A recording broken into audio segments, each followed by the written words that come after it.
Hello, a very warm welcome to Handcrafts with Nadine. My name is Nadine. I'm coming to you from northern New South Wales, Australia, and I am originally from Montreal, Canada. Today I'm going to be talking to you about a new finished object, which is a sweater for my eldest daughter, a new work in progress, which is another sweater for my youngest daughter. I have two daughters. Some new fabric that I purchased that arrived yesterday, and about our trials and tribulations of trying to make a pizza oven. Okay, just thought I'd have a little drink. I just wanted to say I'm not drinking beer. This is kombucha. I guess one of the benefits, my husband and I have a small business. We make coconut ice cream and coconut yogurt. And one of the many benefits of having a small business in a small town is that you can barter and trade with other small businesses. So we traded a whole bunch of tubs of ice cream and yogurt and other things and chocolate mousse, and we got 12 bottles of kombucha. So we're very excited about that. Okay, oh, here's what I'm wearing today. This is the Felix Cardigan. I love it. I've spoken about this one in another episode, and I knit it in Bendigo Woolen Mills Rustic 12 ply, which I managed to score on a Facebook group that where you buy and sell Bendigo Woolen Mills yarn. So this is a 12 ply rustic. I forget what the color was called, but yeah, I was very lucky to score this. I love it. It's so cozy. I will say it is pilling and balling quite a bit, but that doesn't really bother me too much. I guess it's expected, you know, in the arms where the arms kind of reach your body as you walk, but yeah, it's not such a big deal. And I'm also wearing a Hinterland dress. This is the 3/4 length sleeve version with no button placket and yeah, no plackets at all. And I sewed this in fabric from Spotlight that I scored for $6 a meter. I think it's actually my birthday. So back in January, I was up there with my daughter and I saw it in the clearance for $6 a meter. So I definitely thought, yeah, I'm definitely gonna make a Hinterland dress out of that. Yeah, so that's what I'm wearing. Okay, my only finished object is the Louvre sweater designed by Petite Knit. So I hope you can see all of it there. It's still a little bit damp. That's the back. It's pretty reversible. There are short rows, so the back that does come up a little bit higher in the neck. It's also knit in Bendigo Woolen Mills Rustic, but it is knit in the 8 ply, which is more of a DK weight. I love it. More importantly, she loves it. She tried it on today. She actually wanted to wear it. She just left for school. She wanted to wear it, and I said, but it's still wet. And she's like, that's okay. So, no, and I said, I have to show it in my video, so you certainly cannot wear it. But anyways, here it is. And I am very pleased with how it turned out. I would highly recommend this for a beginner knitter. It's very easy to make, very easy to follow. The pattern is written really well. Yeah, there was some things, I accidentally cast on 8 stitches too little on the neck.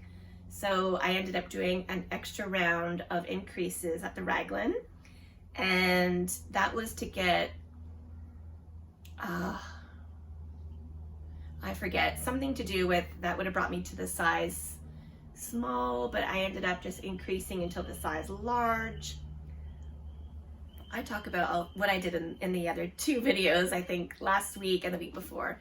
Probably if you really want to know the modifications that I made, I talk about them there. But yeah, I'm very pleased. I'm gonna add a video at the beginning. You would have already seen it, where I show you, I try it on before blocking and then after blocking, so you can see the difference. So before blocking, the sleeves were a little bit on the short side, but I knew that it was gonna grow, so I didn't worry about that too much. and it kind of is a bit bunchy at the top, and then the ribbing is kind of cinches in a bit. And so after blocking, everything just kind of relaxed and kind of the sleeve lengthened, the body lengthened, the ribbing kind of evens out with the stockinette. And yeah, just as a much drapier fabric. Also, it is still a little bit wet, which could give it a bit more drape. But yeah, it just looks a lot nicer, I think. And something else about that? Oh, I didn't aggressively block it. I don't have one of those mats where you pin your knitting into.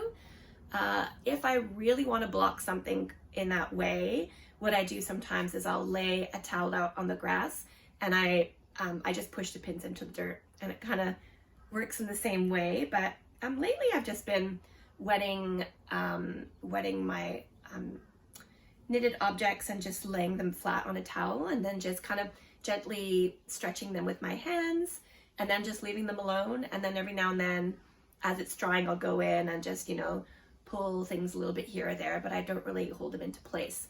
So had I have done that, I guess I could have stretched it out a lot more.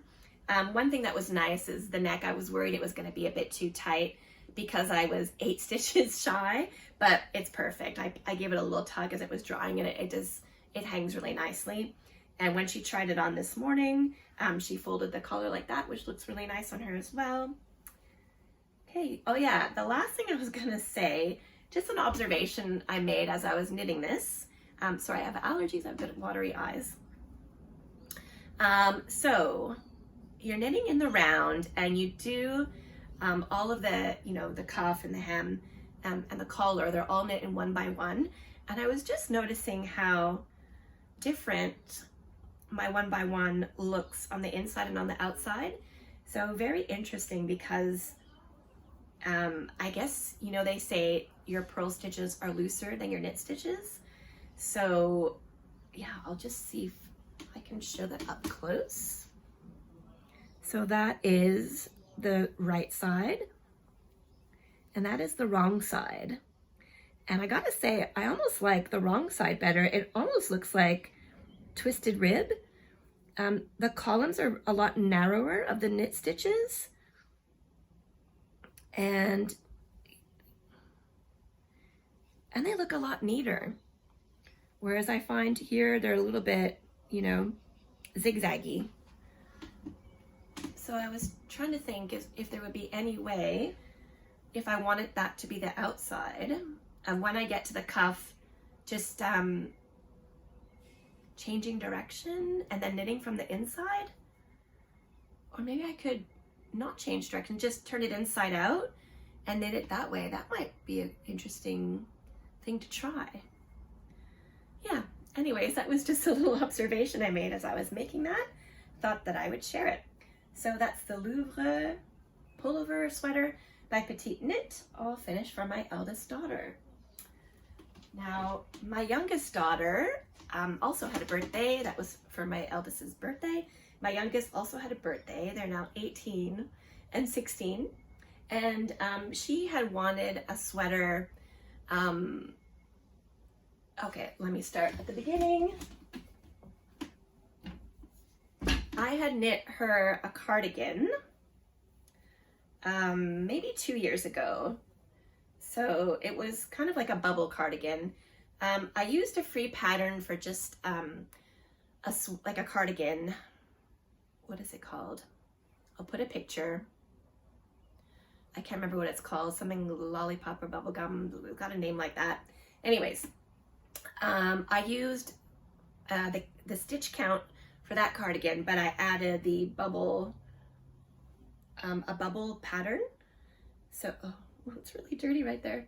Anyways, she wore it maybe once or twice, and that was it. So she recently said that she wanted a different sweater, so I said, well, why don't we pull this one apart and reuse the yarn to make something else, which I thought would be really easy. Like, I've already taken off this arm because it's basically knit the arms in the round, and then this is a rectangle, and then a big square at the back. So I thought it'd be really easy to undo. and the yarn is really nice and soft. This yarn is from Nundle Woolen Mill, and I think it's either 10 ply or 12 ply, I'm not sure. It was the thickest one they had, because this was to be like a bulky sweater. Yeah, and it was the undyed. I think it's superwash. Again, I bought it a couple of years ago, before I started going back to buying non-superwash treated yarn. So I'm taking this apart, and here is the sleeve. And she really wanted to have the Luminen Sweater by Sari Nordlund. I'll put a photo. The only thing is that sweater is bulky, maybe even super bulky. And so, you know, I said to her, I could maybe buy more of this yarn and hold it double to make it super bulky or bulky, but I said to her, it's gonna be a really warm sweater, so not really appropriate for our climate, unless, you know, she was to go out in the middle of the night, then it would be like 4 degrees and it would be good, but not super appropriate. And I think it would just, it also looks very, yeah, it's just very bulky and it looks very restrictive and yeah, not cozy. I think she really wanted more of a cozier sweater, but she really loves the lace going down the middle. She found this pattern herself on Pinterest. So when I was making the Louvre sweater, she said that she really liked the look of that one as well. So this yarn is thicker than the 8 ply that I used for the Louvre sweater. So I said, well, I'm not gonna buy Sari Nordlund's pattern because the stitch count won't be right anyways, because hers is written for a very bulky yarn. And even though this one is meant to be, I think it's meant to be bulky, between a bulky and a worsted, it's really not. It's closer to worsted, like it's quite thin. So I said, okay, I'm gonna use the pattern for the Louvre kind of, just to get the, oh, a bird just flew into the window. It's tapping on the window with its beak. To do the general idea of the sweater, like the shaping or whatever. Obviously, I'm gonna have to do my own math because this yarn is much thicker. And yeah, already I just cast it on kind of a random number of stitches and did the neck. So let's compare.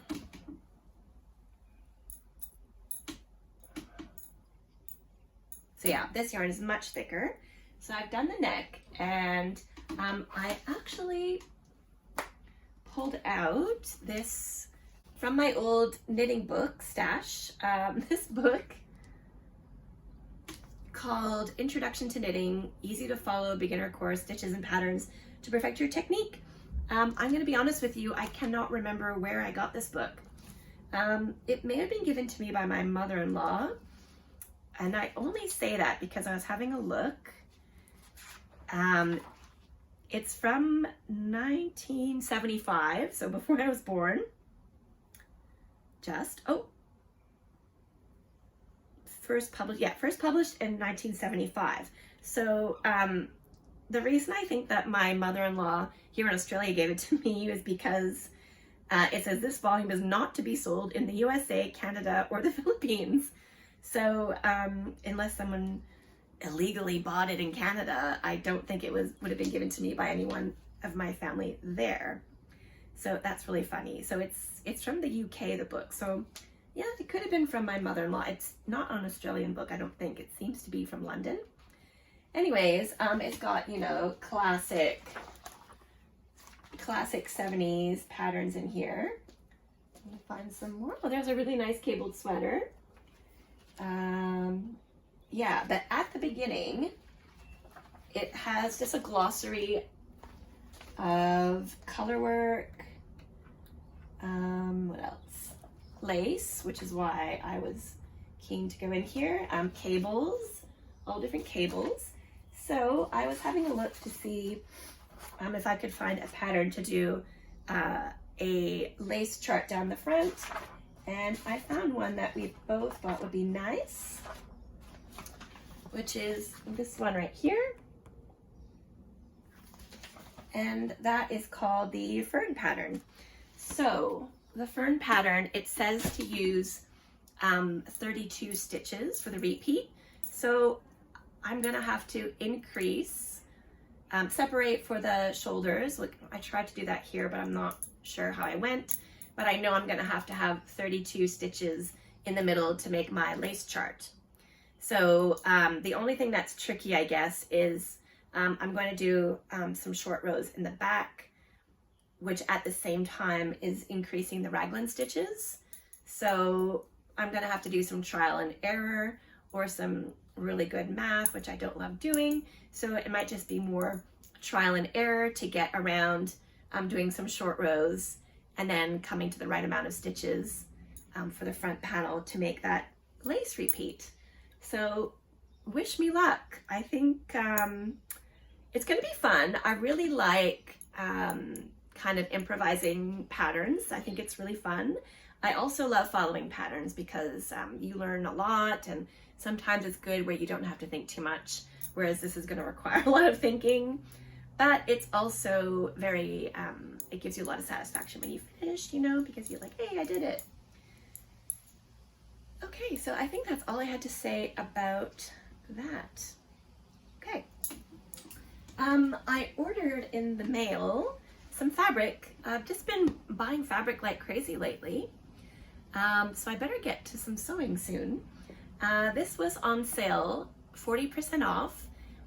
The company is called Linum, and they are actually not too far from where I live, because I was looking at their website. They are in Coffs Harbour, so I think that's like a 3-hour drive south from where I live. And I guess I saw an ad on Instagram for them, and I clicked through before they had the sale, and I was just looking at all their beautiful linens, and I had eyed this one. So because it was 40% off, I was like, I'm gonna do it. I love it so much. So it's like a check pattern. I guess this is what you call yarn dyed, and it's woven with the colors. So it's got like a red, like a cherry red, and it's got a dark brown, and it kind of has like a lighter kind of peachy red. I love it so much. So I'm definitely going to make a hinterland dress in this. I just have to figure out if I want to make it a wintry one with longer sleeves or a summery one. Actually, I might make it with the kind of, is it cap sleeve? They kind of have like a short sleeve one. And I've only ever made one with a short sleeve, and then in the end I took them off. I took those sleeves off and then made it into the 3/4 sleeve because that fabric was too warm and I didn't really end up wearing it much. Yeah, maybe that would be pretty, I think, if I made it in the short sleeve. That way I can kind of get away with it, wearing it more in winter anyways, with a jumper over or a cardigan over. Sorry to be thinking as I'm I'm thinking through the process as I'm recording, but yeah. I think that's definitely in the cards for that fabric. Okay. All right. The last thing I wanted to talk about is our pizza oven. So I thought it was really funny because I love watching knitting podcasts. I watch them all the time. And I think I watch knitting podcasts on YouTube more than I watch anything else, like Netflix, or if I'm by myself at home and I turn on the TV. I really find myself just preferring to watch knitting podcasts versus shows, which is, yeah. So anyways, my husband started watching YouTube videos all about how to make a pizza oven, or it's also called a cob oven. And he's been watching them for about 5 weeks. So I just thought it was really funny because I was like, see? Because he was like, why are you always watching knitting videos? But now he understands. He's been obsessively watching videos of people making cob ovens. So yeah, I just thought it was quite funny. So anyways, I'm going to insert videos at the end. Basically, he had to build a base for it, and he used bricks. He bought on Facebook Marketplace, my kind of guy. He bought all his bricks from there. So like, you know, people were just selling their old bricks. So he built the base for it, and everything was going well there. I should also add that we were having family come and stay this weekend. We're doing like a Christmas in July/August for his mom's side of the family. And yeah, so the plan was to make pizza. And so a couple of weeks ago, he started making the base. He'd never laid bricks before, so he did really well. Everything was going great. He had to make a concrete slab. And then over the weekend, we started making the actual cob oven. Here's where I came in to help him, because you have to, basically you mix clay, which he got from our backyard, which I thought was awesome. If you were to dig in your garden here, it's not really, it's just clay. Like the earth here is just basically clay. Just, I don't know if it's the whole area or because we live on this hill, I'm not sure. But anyways, he was able to get the clay from the yard, which is amazing. So you have to mix clay with sand and water, and you have to stomp and squish it, mix it up with your feet.